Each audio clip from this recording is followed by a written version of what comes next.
Giraffes can't dance. Gerald was a tall giraffe whose neck was long and slim, but his knees were awfully crooked and his legs were rather thin. He was very good at standing still and munching shoots off trees, but when he tried to run around, he buckled at the knees.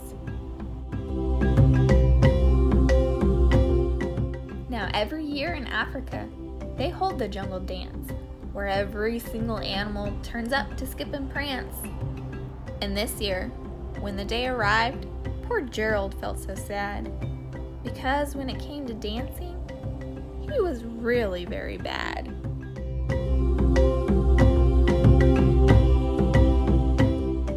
The warthogs started waltzing, and the rhinos rock and rolled.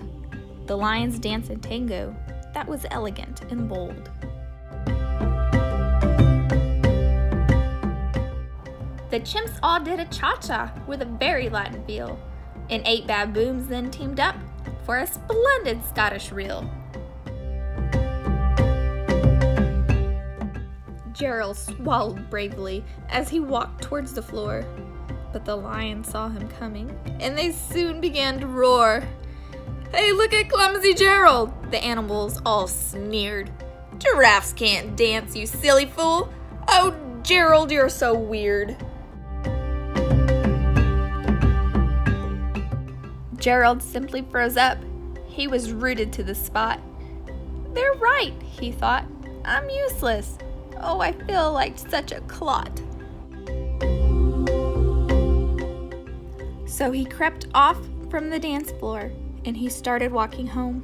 He'd never felt so sad before. So sad and so alone. Then he found a little clearing and he looked up at the sky. "The moon can be so beautiful," he whispered with a sigh.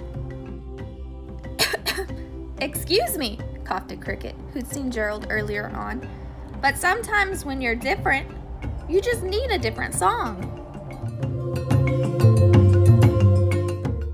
Listen to the swaying grass and listen to the trees.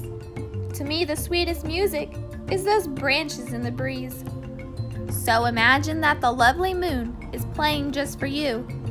Everything makes music if you really want it to. With that, the cricket smiled and picked up his violin.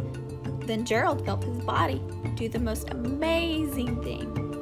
His hooves had started shuffling, making circles on the ground. His neck was gently swaying, and his tail was swishing round. He threw his arms out sideways, and he swung them everywhere. Then he did a backward somersault and leapt up in the air.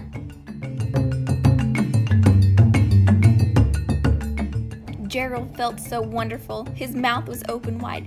"I'm dancing! Yes, I'm dancing! I am dancing!" Gerald cried.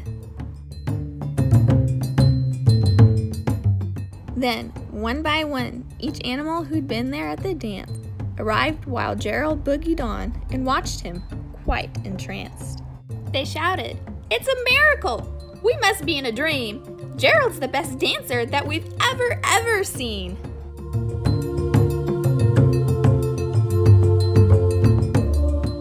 "How did you learn to dance like that?